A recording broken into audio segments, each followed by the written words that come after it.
The average man loses 77% of his net worth in a divorce. Here's a number that stopped me cold the first time I saw it. The average man walks away from a divorce with 77 cents for every dollar he had going in. His house, his retirement account, his savings, split, liquidated, or handed over, often in a single court proceeding that took less time than it took him to build it. And here's what makes that number even harder to sit with. Nobody prepares men for what comes after, not the attorney, not the financial advisor, certainly not the friends who say you'll be fine over a beer and change the subject.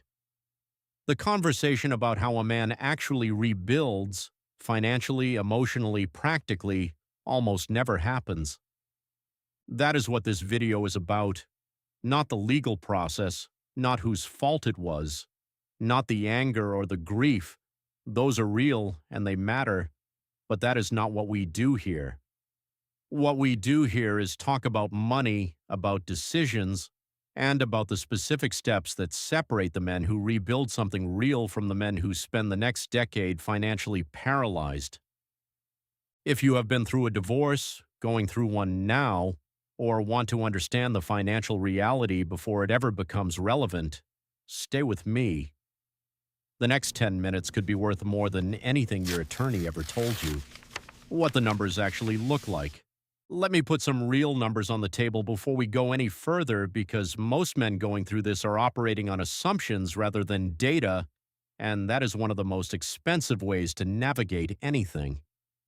The legal fees alone for a contested divorce in the United States average between $15,000 and $30,000 per person. That is before the asset division, before the alimony, before the child support calculations, before the cost of establishing a second household from scratch, furniture, deposits, utilities, all of it. A Pew Research study found that men's household income drops by an average of 25% in the year following divorce. Meanwhile, research from the Journal of Sociology found that men's wealth declines nearly 77% after divorce compared to continuously married men. Read that again. 77%. And yet the cultural message men receive is some version of, dust yourself off, get back out there, you'll be fine. The men who actually rebuild are not the ones who pretend it did not happen. They are the ones who looked at the real number, sat with the discomfort of it, and then built a new plan from exactly where they stood. Not from where they wish they stood. From the actual number. That is what we are going to do in this video. The hidden costs nobody warns you about. The first thing most men underestimate is what divorce actually costs beyond the legal fees and the asset split. There is the cost of transition. Moving into a new place means deposits, new furniture, new appliances, setting up utilities, easily $5,000 to $10,000 before you have lived there a month. If you were the one who left the family home, you may have walked out of a fully furnished life into a rented apartment with a mattress and a coffee maker. There is the cost of maintaining two households. Child support and alimony are the obvious ones. But there is also the reality that the same income that once supported one household now has to support two standards of living, yours and your children's. The math rarely adds up without deliberate restructuring. There is the tax cost. Many men do not realize until it is too late that the division of a 401k or pension without a proper qualified domestic relations order, a QDRO, can trigger immediate taxes and penalties. An asset that looked like $200,000 on paper can become $140,000 by the time the IRS is done with it. Your attorney handles the legal split.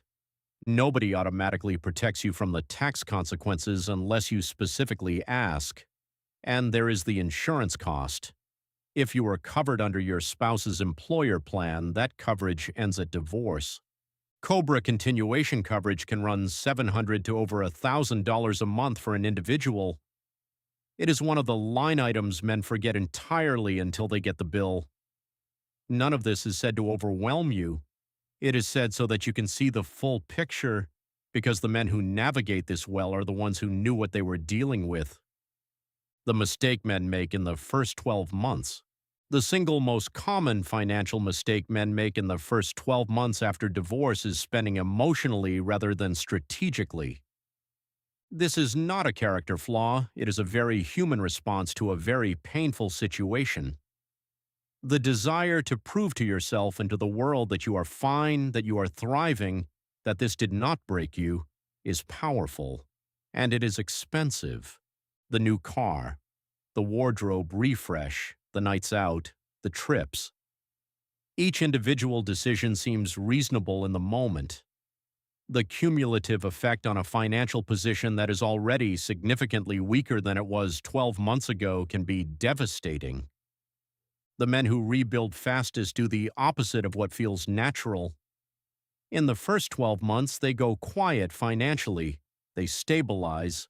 They resist the urge to perform recovery and focus instead on actually recovering. They keep their fixed expenses as low as possible, build a small emergency fund, even a modest one, and they do not make a single major financial decision without sitting on it for at least 30 days. 30 days. That is the rule. Any purchase over $500, any financial commitment, any contract, 30 days before you sign or swipe. The urgency almost never survives 30 days of honest reflection. The second most common mistake is failing to update beneficiaries and legal documents immediately after the divorce is finalized. Life insurance policies, retirement accounts, and bank accounts with payable on death designations do not automatically update when your marital status changes. Men have died with their ex-spouse listed as beneficiary on a $400,000 life insurance policy because nobody told them to update the paperwork. That is a legal outcome, not an emotional one. Update every document within 30 days of the divorce being finalized, every single one, what rebuilding actually looks like. Here is what nobody tells you about rebuilding after divorce. It does not look like getting back to where you were. It looks like building something different, something leaner, more deliberate, and in many cases more aligned with who you actually are now than what you had before. The men who do this well start with one document, not a complicated financial plan. One honest document that lists three things: what they have right now, what they owe right now, and what they bring in every month after taxes. That is your real starting point, not the life you had, not the number you wish you had, the number on the page today. From that document, you build a lean budget based on your new reality. Housing should be no more than 30% of your take-home pay. Transportation, food, utilities, insurance, each gets its own line. You are not budgeting to punish yourself. You are budgeting to buy yourself options. Every dollar you do not spend unnecessarily in year one is a dollar that is working toward the version of your life you actually want in year three.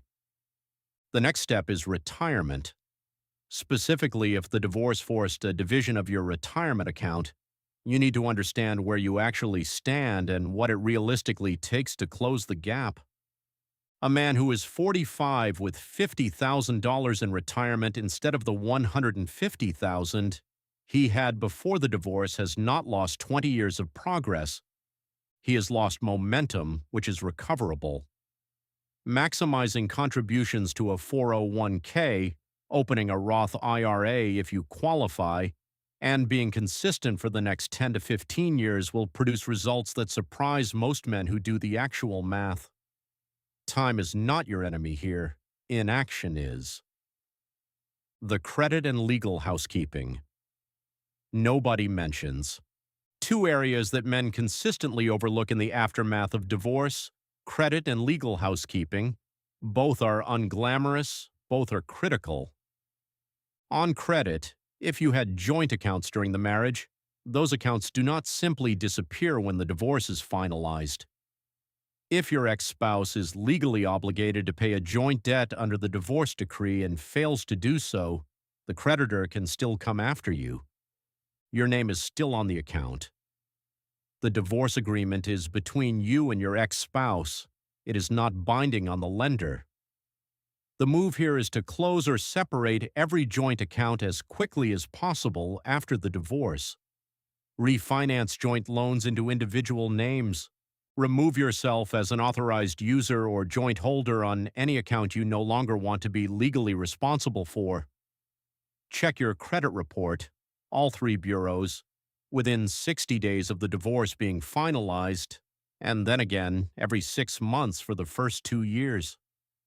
On legal housekeeping, beyond the beneficiary updates we mentioned earlier, you need a new will. If you had a will that left everything to your spouse, that document needs to be rewritten. In many states, divorce does automatically revoke spousal provisions in a will, but not always, and the specific language matters. You also need a new healthcare proxy and a new durable power of attorney designating someone you trust, a sibling, a parent, a close friend, to make decisions on your behalf if you are ever incapacitated. These are not exciting tasks. They are the financial and legal equivalent of checking your oil. You do them once, correctly, and they protect everything else. The mindset that changes everything.